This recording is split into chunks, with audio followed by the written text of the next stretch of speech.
Thanks, Jimmy. You did actually a great job on my pronunciation. Much better than the Western group did. Well, Anita, since we have 50 minutes, I thought I would start by... 50 minutes? Yeah, I'm going to read Have it. you lost it, Nick? Why? It's only 15. Not 50? No, 15. We're on a schedule. Oh, I was going to read the 8-page report. I guess I don't have time to do 15. No time for that. Jeez. That kind of reminds me of a Rotary meeting that I made the presentation. I got up to the podium, and there's a little plaque there, and it says, "You can talk as long as you want. We leave at 1:15." So it's kind of the same situation, I think. Okay. We're going to talk about this report and what the ERB does, and why are we here? And the Examination Review Board is a standing committee of NASBA, but we take a look at all three parties, and we provide the annual assurance to the CPA examination, directly to the boards of accountancy. And our role is to do that so the individual boards of accountancy don't have to. It's a highly technical, it's very time consuming. The psychometric qualities of the examination, we have help from a consultant by name of Stephen Downing. For the IT part, for the technical part, we have Sean Jackson on staff, and we have another consultant on the IT area, Mike Harnish. And we look at the three contract parties, the AICPA, NASBA, and Prometrics, to see that they're conforming with their agreement and that we can assure the state boards that they can rely on the CPA exam. We have 5 members of the board, and 3 of them take a lead in each of these areas. The AICPA this year was Ron Nielsen. NASBA, yeah, we can do that. The NASBA was David Voigt, but he left us after he finished his job, but he left us to take over for GASB, the head of GASB. And for Prometrics, we had Whit Broom. And since David left, Ron Nielsen became the new vice chair, and he'll become chair shortly of NASBA. We also have a second reviewer, and we kind of look at this approach as if you were doing an engagement in a CPA firm. So we do our work, and then we have one of our members do a second job, a second review of it. It's a pretty easy position. The report is here, and you have it. I won't read it, I promise. And you can download it also. I was chair, as was mentioned, Jimmy mentioned, I was chair of the New York State Board of Accountancy, and it was a pretty easy job because we had Dan Dustin as our executive secretary, so he took care of things. And the same thing with the ERB board. It's a pretty easy job because I got Onita to take care of things, and she does a great job. So I'm going to let Onita talk to you about the processes that we use to come up with the assurances that we give on the ERB report. Thank you, Nick. And I've enjoyed meeting several of you. I think I met some of you at the ED conference in March, and good to see you again here in Chicago.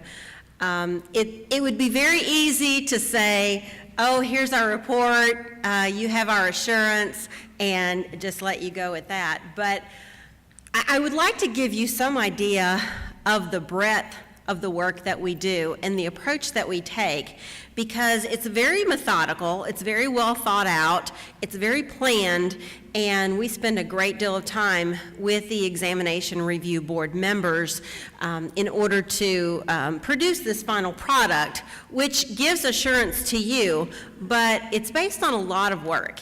And basically, It's based on what we call the ERB framework, which is also based on a series of 12 steps that are identified in a chapter of a book called 12 Steps for Effective Test Development. This provides our framework, and it's based on the standards for educational and psychological testing, which we refer to as the standards. Our own psychometric consultant, Steve Downing, actually penned this chapter. And we have basically taken that chapter and kind of adapted our audit-type procedures to perform our review. You can find a list of the standards, the psychological standards, on page 8 of your report. And it shows that each one of our 12 steps is linked directly to a psychological or a testing standard. And that's important because you want to know that the exam is a legally defensible exam. And by basing our review procedures on these 12 procedures, or 12 steps, basically we are giving you assurance that the exam is legally defensible. We actually use a risk-based approach to our ERB work program. If you notice here, we will start with the risk and move to the objective and the control in place that meets that objective, and then the testing procedure. So to give you an example, if we have a risk that is harvesting of questions, let's just say we do not want candidates to be able to walk into a Prometric test center and come away with any knowledge that they're going to share with other people, okay? And obviously they have it in their mind, but we don't want them to write things down or take things into the exam to cheat, things of that nature. So we would identify that risk, or we have identified that risk, and we would say, okay, the inherent risk is the risk without the controls present. So an inherent risk would be high, because if there were no controls present to prevent candidates from going in, taking information into the testing room, or taking information out of the testing room, then yeah, I think we would have some concerns. So what we would do is we would look at the controls that Prometric, for example, has in place, and because we know that they have lots of controls in place to prevent candidates from taking information in and cheating, or taking information away because they now have the note boards and they can't take any paper out with them, then we know that that's a control that we can rely on. So since those controls are in place, we have determined that the risk is low, the residual risk is low. The objective that we identified was that candidates are adequately monitored throughout the exam to ensure they don't access unauthorized notes, equipment, consult with others, or copy exam items. The control activity would be that we know that the TCAs at these testing centers must monitor the testing room every 8 to 10 minutes to make sure that candidates don't have any cheat sheets underneath their note boards, or they don't have anything in their pants or anything like that pants leg that they might be able to use to cheat or take away information from the center. And so the testing procedure would be that we actually go out, we do a random sample of Prometric sites every year, and we show up unannounced, and we say, hey, we're just here to perform some observations on your center. They ask for our letter of authorization, and we proceed with the observation. And one of the things that we observe is that the test center is monitored every 8 to 10 minutes by the TCAs. So that's an example of one of the procedures that we do in our review, just to give you a flavor of what it is that we actually do. Here are the 12 steps, the ERB review and evaluation framework. Just want to walk through a couple of these steps with you. The content definition, which is the practice analysis, is actually something that the BOE kind of spearheads, And they make sure that the exam reflects the current interests of practitioners, educators who are CPAs, that sort of thing. And then they compile that information, and we just want to make sure that the CPA exam actually reflects what it is that is defined in the practice analysis. It kind of leads me into number 3 also. There are content specifications outlines that the AICPA posts on their website. Occasionally they update these as needed, and there are percentages that are attached to each of the areas. Within ODD, for example, I think there are 4 or 5 different areas, and it might say 12 to 15% is based on audit reporting, things like that. And so what we do is then we take a sample of multiple choice questions, and we just make sure that those CSOs are accurately applied the way that they're outlined and portrayed to candidates. Item development, which is number 4, we spend quite a bit of time on item development because this is a particularly high interest to the legal defensibility of the exam. If a candidate took a situation to court and they wanted to challenge the exam, for example, item development would be, one of the hot spots, is the way I understand it. And so AICPA does a great job of making sure that they get subject matter experts who are trained adequately to properly develop the items according to psychometric and test development procedures. Test administration, and in parentheses, I've got the letters of the entity that it applies to. For example, test administration applies to NASBA, AICPA, and Prometric.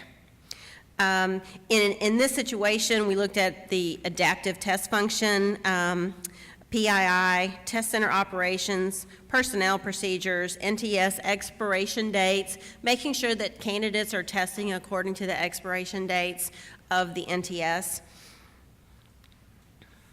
Scoring, we look at that as well. Number 11, item banking. Item development in step 4 is kind of how the items get developed to get into the bank. Item banking kind of has to do with what happens to the items once they're in there, because there are standards that change, information that changes, information that becomes stale. Give you an example. Floppy disks years ago was a term that everybody needed to know. Now, if you asked, a 22-year-old person about a floppy disk, they might look at you like you're from Mars. So that would be one of the things that they would consider in the relevance of the information that's in the item bank. And of course, number 12 is the technical report.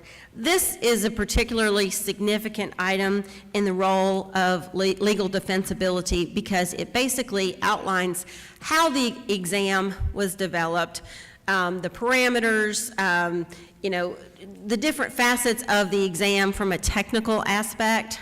And of course, if you are not familiar with the psychometric technical aspect of the exam, you probably wouldn't understand it anyway. But test developers would look at this and they would be able to say, the testing consultant that we have on our staff looks at this technical report and combs it over with the fine-tooth comb and basically gives it thumbs up or thumbs down, which I don't think he's ever given it the thumbs down, but AICPA does a great job in providing the technical report that we rely on.